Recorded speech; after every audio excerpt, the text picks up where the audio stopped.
시청자 여러분 안녕하세요. 머니올라 시간입니다. 오늘은 지난해부터 강한 흐름 보여주고 있는 로봇주, 또 요새 외국인이 대거 사들이고 있는 반도체 공부 좀 해보겠습니다. 부자TV 수빈쌤, 이수빈 대표 모셨습니다. 어서 오십시오. 네, 반갑습니다.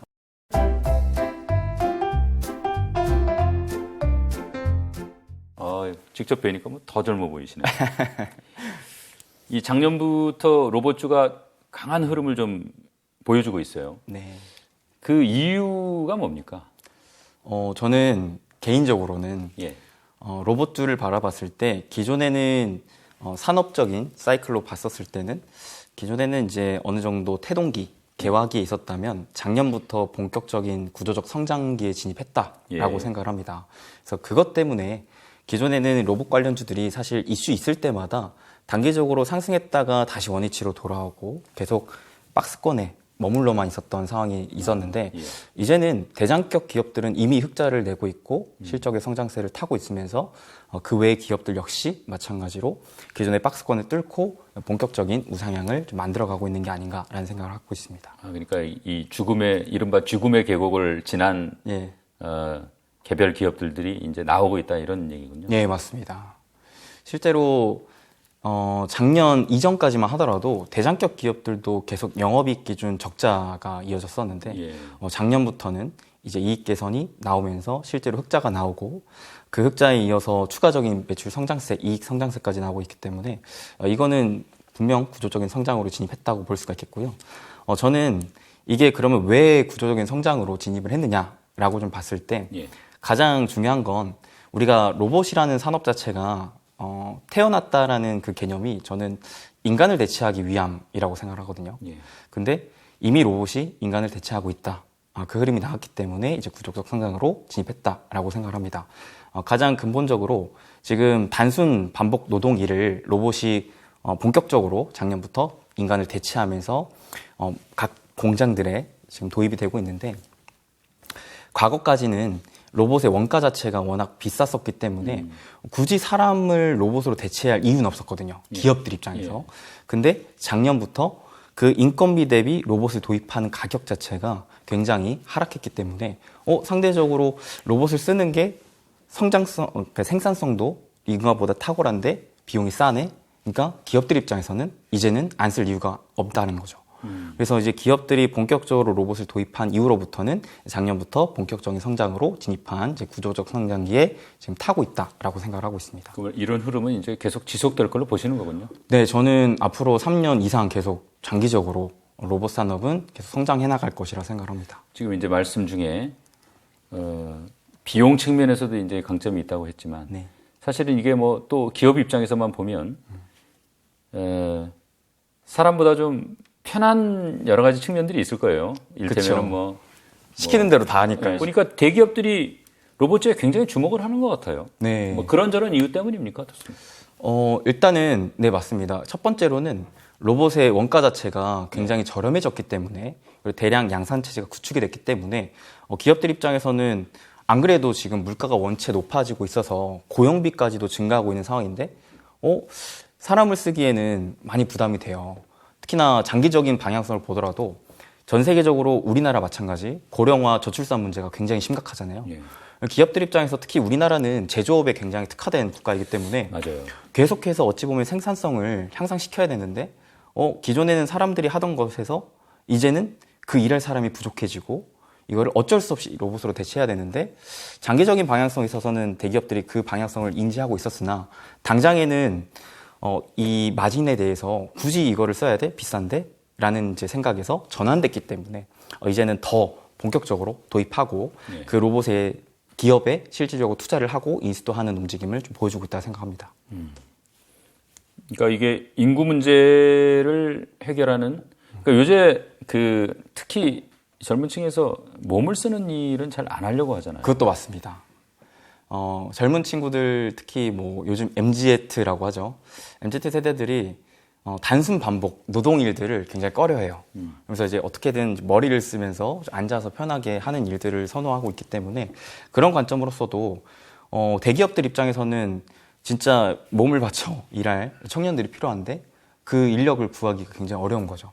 그렇다 보니까 이제 기업들 입장에서도 이윤을 남기기 위해서 생존하기 위해서 이제 로봇을 더 도입하고 있는 움직임이 나오고 있다라고 생각합니다. 그게 이제 사실은 인간 노동자는 또 노조도 만들고 예. 그래서 기업 입장에서 보면은 좀 어려운 그런 측면들이 있는데 로봇 같은 경우에는 또 그런 어려움도 좀 없을 거고. 그렇죠. 뭐 아직까지 로봇의 뇌의 역할을 하는 AI가 뭐 사람만큼 발전된 게 아니기 때문에 자체적인 감정을 나타내지 않는 게 로봇이라 이제 사실 진짜 아직까지는 도구라고 보아야겠죠. 그 도구의 목적이 인간이 하는 이제 단순 반복 일을 훨씬 더 또 잘하는 역할을 하고 있기 때문에 로봇이 앞으로 더 저는 기대가 된다고 생각합니다. 뒤에서 우리가 이제 로봇 종류 보면서 뭐 자세히 보겠지만 사실 이게 로봇이 요새 이제 단순 업무만 하는 단계는 좀 넘어선 거 아닌가요? 어떻습니까? 그 단계에서 조금 진화된 상황이긴 합니다. 이제 상황을 카메라 센서 등으로 인지하고 요즘 뭐 로봇 청소기만 보더라도 자기 스스로 이 방 한 켠을 구조화해서 딱 센서로 인지를 한 다음에 내가 지나간 곳은 다시 지나가지 않고 그리고 특정 장애물이 있는 곳은 피해가고 이런 식으로 하고 있죠. 그래서 아직까지 로봇이 자체적으로 생각하는 AI 기능은 어느 정도 일정 수준 이상 올라오진 못했지만 제가 봤을 때는 로봇이 인간의 뭐 팔다리의 역할을 하는 것뿐만 아니라 이제는 눈의 역할을 하는 센서까지 도입될 정도로 로봇의 이제 기술적인 측면에 대해서도 굉장히 빠르게 좀 발전하고 있다고 생각합니다. 사실 이제 어떤 업종이 소위 말하는 주도 산업으로 성장하려면 제일 중요한 건 아마 그 시대의 변화, 시대의 흐름이 이제 그걸 요구해야 될 거고요. 네. 또 어떻게 보면 대개 이제 주도 산업들을 보면 이제 정책 당국에서도 여러 가지 제도적인 경제적인 뭐 지원을 해주고 그러지 않습니까? 그런 의미에서 지금 이제 주요국들이 로봇 산업 정책 뭐 주목할 만한 내용은 어떤 게 있습니까? 저는 개인적으로 작년부터 제가 50년 만에 찾아온 탈세계화 흐름에 주목하고 있거든요. 예. 근데 이 로봇도 마찬가지 저는 그 탈세계화에 따른 대표적인 최대 수혜 업종이라고 생각을 하는 그렇습니까? 어떻게 연결이 됩니까? 네, 이게 연결되는 게 결국 탈세계화라는 것 자체가 미국과 중국을 중심으로 전 세계가 반으로 쪼개지고 있다고 생각을 합니다. 그런 거죠. 근데 사실 아직까지도 이 제조를 전 세계에서 가장 잘하는 거는 중국이라고 볼 수가 있겠는데 예. 미국과 유럽을 중심으로 그 중국의 공장들을 이제는 탈피하려고 하는 탈중국 움직임을 보여주고 있지 않습니까? 예. 그러면서 대표적으로 리쇼어링 정책, 미국이 주도적으로 진행을 하고 있는데 그게 가장 큰 골자가 기존에 타국에 있던 공장 시설들을 자국으로 좀 이전시켜오자라는 예. 거였죠. 사실 코로나 때 중국의 코로나가 잇따른 거 이유만으로 공장이 셧다운이 되고 그로 인해 미국에서는 이 공장을 가동하지 못하기 때문에 생산성이 떨어지고 이윤을 남기지 못하는 이런 불안 요소 리스크가 터지다 보니까 그때부터 리쇼어링 정책이 굉장히 가속화가 됐었는데 예. 이 탈중국에 대한 이 탈세계화 움직임이 또 러시아 우크라이나 전쟁 이후로 더 심화되면서 저는 이 리쇼어링 정책이 더 빨라지고 더 커지고 있다고 생각합니다. 예. 실제로 우리나라도 이해 움직임에 있어서 지금 중국 쪽에 있던 공장들을 미국의 제재로 인해서 돌리지 못하는 움직임들이 서서히 나오고 있기 때문에 맞아요. 이를 우리나라 쪽으로 정부 역시도 세액공제 혜택을 주면서 지원해주고 있고 뿐만 아니라 포스트 차이나라고 불리우는 인도 쪽으로도 지금 현대차 같은 경우 최근에 공장 기반을 또 증설하겠다라는 얘기가 나올 정도로 전 세계가 그러니까 이 포인트인 거죠. 기존에 이 중국에 있던 큰 공장들을 자국 또는 중국을 대체할 만한 인건비가 싼 국가 쪽으로 이전시키고 있다. 다시 공장을 설립하고 있다라는 건데요. 자, 근데 문제는 이거예요. 아까 말씀드렸던 저출산 고령화 문제가 우리나라만의 문제가 아니라는 거죠. 그리고 물가 상승 역시 우리나라만의 문제가 아니라는 거죠. 인건비도 있고. 그렇죠. 그렇기 때문에 기업들 입장에서 공장을 짓긴 하는데 공장이 완공되면 누가 일하냐는 거죠. 그래서 그 일할 인력을 지금 구하기도 어렵고 구하자니 또 너무 비싸니까 이를 우리나라뿐만 아니라 전 세계적으로 탈세계화 국면 리쇼어링 정책에 의해서 로봇이 점차 빨리 도입되고 있다라고 생각합니다. 그래서 지금 미국과 유럽을 중심으로 이러한 움직임에 또 정책적인 지원 역시 계속 밀어주고 있다 보니까 로봇이 이런 정책적인 지원에 도움을 받아서 앞으로 좀 더 커질 수 있지 않을까라는 기대를 갖고 있습니다. 그러니까 좀 정리를 해보면 사실 뭐 중국 많이 오르긴 했지만 여전히 미국이나 유럽에 비하면 싼 인건비였는데 네네. 거기 있던 생산 기반을 미국이나 유럽으로 다시 가지고 오는데 가지고 오면 인건비가 뛰어요. 그 인건비의 격차를 줄이는데 로봇이 상당한 기여를 할 수 있다. 그쵸. 이런 얘기죠. 네, 맞습니다. 로봇이 이게 이제 뭐 종류도 참 다양한 것 같은데 네. 이제 로봇 산업 투자자들이 그래도 로봇에 대해서 어느 정도 좀 알아야 될 거 아닙니까? 맞습니다. 좀 그 상식을 좀 늘려주시죠. 굉장히 네, 좋은 접근인데 저도 사실 투자를 하면서 산업의 이에 있어서 그게 핵심적인 대장은 누구일까를 좀 판단하기 위해 이 산업에 대한 구조적 이해를 먼저 하는 편이거든요. 예. 질문해 주셨던 로봇의 종류를 판단해 봤을 때 저는 크게 두 가지로 구분을 합니다. 예. 하나는 산업용 로봇, 반대로는 서비스용 로봇입니다. 예. 산업용 로봇은 쉽게 말해서 기업들이 생산성을 늘리기 위해 쓰는 이제 공장에 많이 들여놓는 로봇이라고 생각하시면 되는데 여기에서 최근 트렌드가 협동 로봇입니다. 협동 로봇은 기존 산업용 로봇 대비의 차이점이 뭐냐면 로봇을 기존의 공장에 들이려고 봤는데 로봇의 크기가 너무 큰 거예요. 그렇다 보니까 이 공장이 안 그래도 넓지가 않은데 이 큰 로봇을 넣자니 공장에 있어서 공간 효율화가 안 나고 예. 또한 그 큰 로봇을 굴리자니 전기도 많이 들어가고 그 다음에 사람이 쓰기도 매우 어려웠다라는 단점이 있었습니다. 예. 그리고 비용 역시 너무 비싸다는 단점이 있었죠. 근데 지금 당장의 기업들은 이렇게 크고 비효율적인 로봇이 필요한 게 아니라 좀 작고 컴팩트하면서 내가 비용적인 효율을 얻어낼 수 있는 산업 로봇을 원하는데 그게 바로 협동 로봇입니다.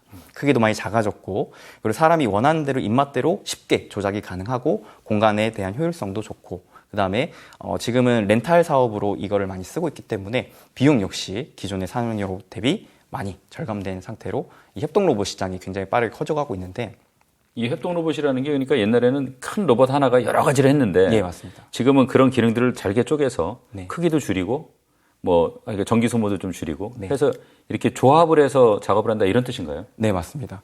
그러니까 가령 예시를 들면 기존의 로봇은 막 양팔 양다리가 있었던 상황이었다면은 이제는 이 한 팔만 쓰는 거죠. 한 팔만 써서 다리는 따로 있고 또. 그렇죠. 한 팔만 딱 내가 필요한 것에만. 왜냐하면 공장을 지금 들이는 곳이 대부분 대표적으로 반도체와 자동차 업종이 대표적인데 네. 얘네들이 하는 것은 조립하고 검사하고 그리고 분류하는 작업이 대부분이지 않습니까? 네. 그렇기 때문에 딱 하나의 팔을 가지고 조립하고 검사하는 이런 용도로 쉽게 사용할 수 있다는 장점이 있는 거죠. 그래서 삼성이 레인보우 로보틱스를 이번에 지분 인수를 하면서 굉장히 레인보우 로보틱스의 주가가 크게 올랐는데 이 레인보우 로보틱스 역시 그 협동 로봇에서 글로벌적인 경쟁력을 갖고 있기 때문에 그렇게 또 삼성이 인수한 게 아닌가라는 생각도 들고요. 기존의 이 협동 로봇 시장에서 글로벌적으로 탑5 안에 들고 국내 독보적인 1위를 위치하고 있는 기업이 두산 로보틱스라는 기업인데 네. 이 두산 로보틱스라는 기업을 올해 또 상장을 한다고 합니다. 예. 그래서 저는 개인적으로 이 기업의 상장 이후의 흐름도 좀 기대하고 있습니다. 그리고 반대로 서비스용 로봇이 있는데 예. 서비스용 로봇은 기업들이 쓰는 게 아니라 우리 이제 개인들이 좀 상용화적으로 쓰는 목적이라고 보시면 되겠고 대표적으로 이 씬에서 전문 서비스 로봇과 그리고 전문적이지 않은 로봇으로 나뉘게 되는데 전문적이지 않은 로봇은 우리가 굳이 이 로봇의 사용을 전문적으로 배우지 않아도 쉽게 쓸 수 있는 대표적으로 로봇 청소기가 있습니다. 로봇 청소기 혹시 주변에 집들 좀 많이 돌아다니시는 거 좋아하시나요? 지인들? 글쎄요. 저는 하여간 15년 전에 로봇 청소기 처음 나왔을 때 한번 써봤거든요. 아, 근데 아직도 쓰고 계신가요? 아니요. 그때 사실 나온 거는 조금 불편했었는데 요새는 주변에서 쓰는 거 보면 굉장히 편하다고 그러더라고요. 네, 그때보다는. 맞습니다. 네. 저도 요즘 들어 사실 또 5월이기 때문에 많은 분들이 결혼을 앞두고 있지 않습니까? 예. 그러면서 이제 집들이를 많이 가게 되는데, 이제 젊은 세대의 집들이를 가게 됐을 때 로봇 청소기가 꼭 있더라고요. 확실히 이 성능이 물어봤어요. 저는 이거를 드릴만 하냐? 비용도 생각보다 저렴하고 그 다음에 내가 청소하는 것보다 훨씬 깨끗하게 해준다더라. 이런 데 얘기가 있을 정도로 이 시장이 굉장히 빠르게 커져가고 있고요. 그다음에 전문 서비스용 로봇으로 말할 것 같으면 우리가 이제 밥 먹으러 갔을 때 서빙을 해준다든지 아니면 커피를 만들어준다든지 치킨을 튀겨준다든지 이러한 로봇이라고 볼 수가 있겠습니다. 이러한 로봇들 역시 마찬가지로 지금 일하려고 하는 사람들이 많이 부족해 있는 상황이기 때문에 각 이제 중소기업들 입장에서도 그런 로봇들을 좀 빨리 도입하고 있는 움직임이기에 앞으로 이제 중장기적으로 크게 성장할 수 있지 않을까라는 기대를 갖고 있습니다. 그러니까 이게 또 안전이 문제가 될 수 있는, 사람이 다칠 수 있는 그런 분야에서도 로봇이 좀 많이 사용되는 거 아닌가요? 어떠세요? 맞습니다. 그런 부분은 아무래도 이제 방산 쪽으로 많이 쓰여지고 있는데, 그쪽은 지금 로봇이 가장 크게 쓰임새를 받고 있는 건 이제 드론과 이제 협작해서 그러니까 공사를 한다든지 아니면 이제 전쟁에 활용을 한다든지 뭐 이런 식으로 다양하게 좀 쓰여지고 있습니다. 그러니까 이 로봇의 활용도가 참 무궁무진하군요. 맞습니다. 우리나라에 이제 로봇 기업들이 꽤 있죠. 네네.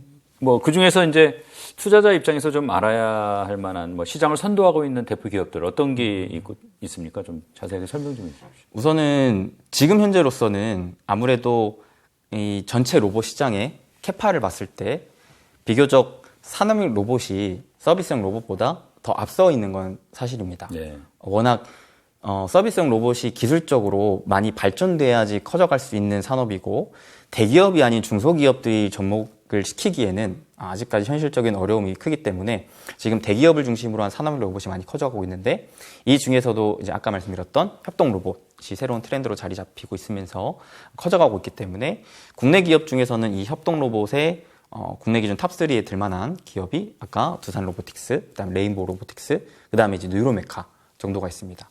다만 뉴로메카는 아직까지 흑자가 뚜렷하게 나오고 있지 못하고 있습니다. 그래서 사실 안정적으로 투자하는 데 있어서는 저는 개인적으로 올해 상장을 하게 된다면 두산 로보틱스 쪽을 차라리 좀 주목해보는 게 좋지 않을까 싶습니다.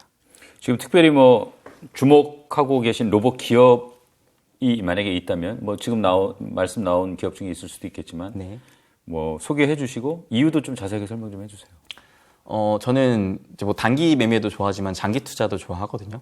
장기 투자 관점으로 뭐 3년 이상 본다라고 따져봤을 때 지금 당장에는 이 협동 로봇 시장이 굉장히 주목을 받고 있지만 결국에는 앞으로 성장세 그리고 커져갈 수 있을 만한 성장률적인 측면을 봤을 때는 서비스용 로봇이 훨씬 더 큰 시장이라고 생각합니다. 근데 여기에서는 결국 핵심이 뭐냐? 이 중에서도 현재 가장 빠르게 커져가고 있는 게 바로 물류 로봇입니다. 물류. 예. 지금 코로나 이후로 언택트 문화가 어느 정도 자리를 잡으면서 쿠팡 같은 기업이, 정말 아마존 같은 기업이 엄청난 성장세를 보여줬지 않습니까? 그만큼 우리가 뭐 택배를 시킨다든지 배달을 시킨다든지 이런 물류들이 너무나 많아지고 있는 상황인데, 그 상황 속에서 마찬가지로 인간이 모든 일을 하기에는 현실적인 제한이 많기에 이를 로봇이 점차 대체하고 있습니다. 근데 물류 로봇 같은 경우에는 가장 중요한 게 센서가 가장 중요합니다.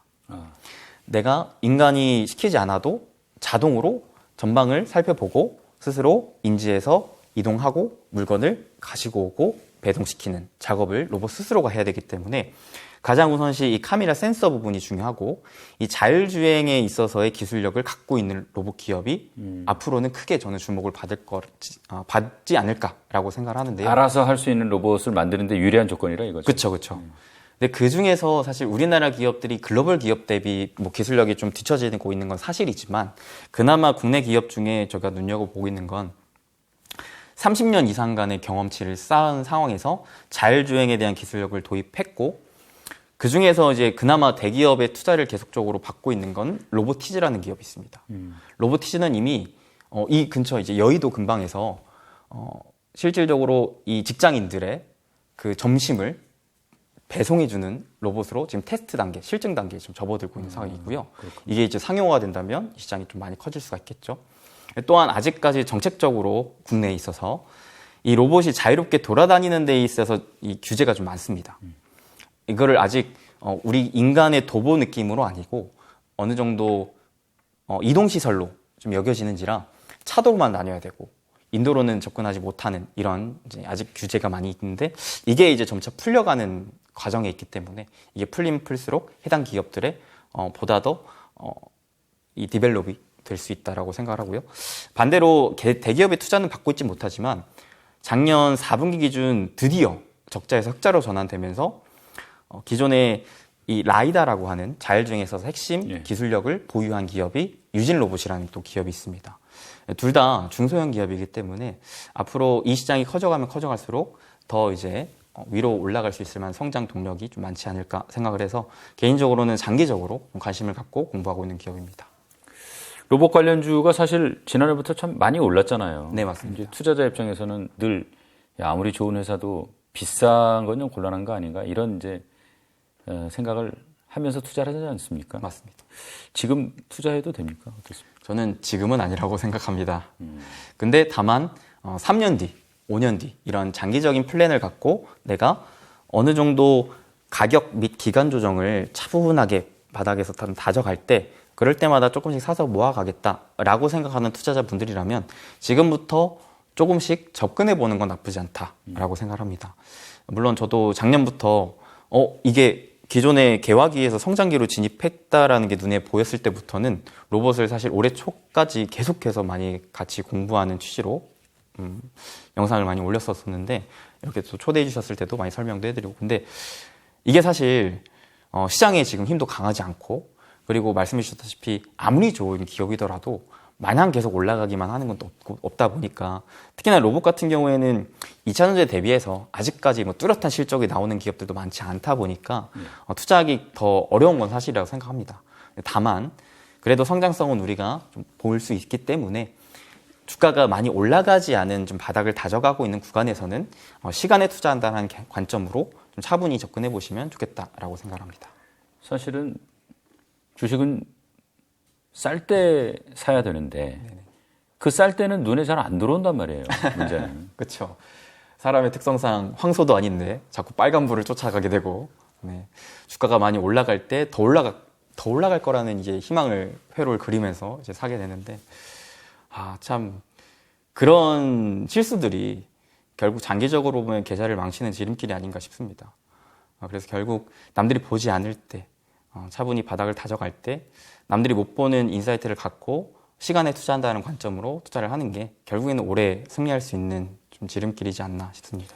그러니까 이제 주목도가 높아지고 이미 많이 오른 주식들은 지금 좀 사기가 좀 약간 좀 거북한 측면이 있고 네. 다만 앞으로 굉장히 좋아질 기업들이지만 이제 대기하고 있는 출발선에서 대기하고 있는 그런 기업들은 우리가 뭐 큰 돈은 아니어도 조금씩 사두면 네. 장기 투자 입장에서 좋을 거다 이제 이런 말씀으로 이해를 했는데 맞습니까? 네, 그래서 저는 개인적으로 초보자일수록 적금식 투자하는 걸 좀 권해드립니다. 사실 우리가 적금을 들 때 2년 만기, 3년 만기 적금을 들잖아요, 보통.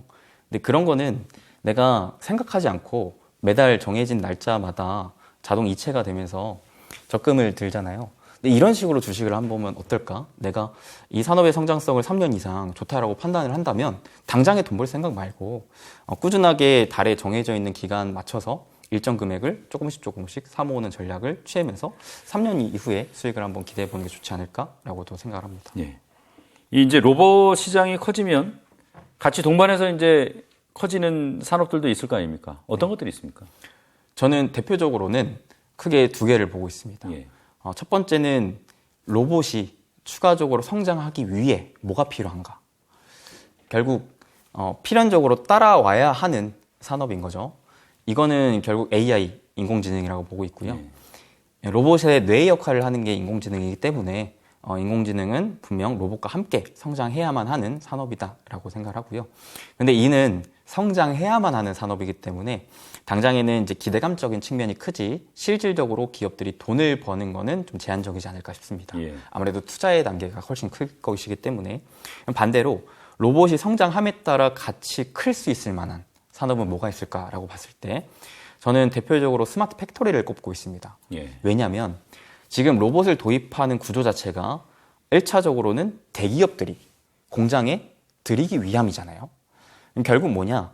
인간을 대체하고 무인 공장화를 한다는 관점이거든요. 실제로 삼성전자가 작년에 발표했습니다. 2030년까지는 공장 무인화를 완료시켰다라고 했습니다. 그렇기 때문에 레인보우 로보틱스라는 로봇 기업을 인수한 게 아닌가라는 생각도 들고요. 결국 이게 무슨 말이냐? 대기업들, 특히나 이 생산을 위주로 한 제조 업체들 입장에서는 앞으로는 무인 자동 공장이 트렌드가 될 것이라고 생각을 하는데 그럼 로봇을 들이는 걸로만 공장 자동화가 끝나는 게 아니더라고요. 예. 로봇을 들이면 이 로봇을 컨트롤 타워가 관제하고 그 다음에 통제하고 조율하고 그 다음에 생산성을 최대로 뽑아내기 위해서 각각의 움직임들을 봐주고 그 다음에 만약에 이 로봇이 갑자기 좀 불량이 났어. 그러면은 이를 또 발견해서 또 교체할 수 있는 이런 시스템을 자동으로 돌리는 게 스마트 팩토리라고 이제 보일 수가 있겠거든요. 그러니까 로봇이 점차 공장이 많아지면 많아질수록 이런 시스템 스마트 팩토리화가 따라서 성장할 수밖에 없다라고도 생각을 합니다.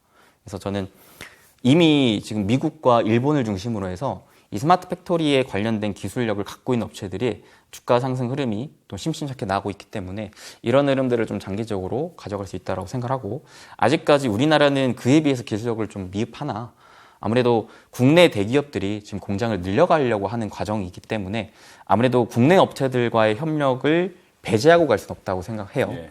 그러면 특히나 국내 공장을 짓는 데 한해서는 그렇게 된다면 국내 이제 스마트 팩토리 업체들에게도 기회가 오지 않을까라고 생각을 하고 있습니다. 어떤 업체들이 있습니까? 스마트 팩토리 업체는? 대표적으로는 크게 한 5가지 정도가 있는데요. 첫 번째로는 티라유텍이라는 기업이 있는데 이 기업은 SK가 이대주주라고도 이대주주라서 SK 그룹사에 이제 공장이 많아진다라고 봤을 때는 수혜를 받을 수 있는 기업이겠고, 둘째로는 이제 M2I라는 기업이 있는데 이 기업은 기존 반도체, 즉 삼성전자 하이닉스가 이제 공장을 증설하고 완공을 하는 상황에서의 추가적인 수혜를 받는 기업이라고 보시면 되겠고, 세 번째는 유일 로보틱스라는 기업은 얘는 이제 산업용 로봇뿐만 아니라 이제 스마트 팩토리화까지 같이 구축이 가능한 기업이고, 그다음에 코닉 오토메이션이라는 기업도 있습니다. 그 외에 사실 다양한 기업들이 있긴 한데 이게 너무 소형주기 때문에 개인 투자자분들께서 공부하기 좀 까다로울 것 같아서 그 정도 있고, 대표적으로 큰 기업을 따지고 보면은 뭐 현대 무벡스 같은 뭐 이런 큰 기업도 있습니다. 그 시청자 여러분, 우리 지금 이제 프로그램 진행하면서 여러 이제 기업들의 이름이 나왔는데요. 이게 뭐 공부거리를 좀 생각하시고 여기 나온 기업들을 한번 스스로 공부해 보면 어떨까 싶습니다. 이게 무슨 뭐 투자 권유나 뭐 우리가 어떤 뭐 주식 매수나 이런 얘기를 한 건 아니니까요. 자, 맞습니다. 제가 좋게 보는 저만의 기준을 설명해 드린 것이기 때문에 보시고 스스로 나도 좋다고 생각한다면 좀 더 그 기업을 정밀 공부하시고 본인의 기준에 맞게끔 투자하시면 될 것 같습니다. 예. 많은 이제 글로벌 조사 기관에 따르면 올해 하반기부터는 반도체 업황을 개선할 것을 기대할 수 있다라는 얘기들을 많이 하고 있습니다. 이게 왜 그러느냐? 첫 번째로는 계속 고사했던 삼성전자 역시 지금 감산을 대대적으로 발표했기 때문에 그게 가장 큰 것 같고요.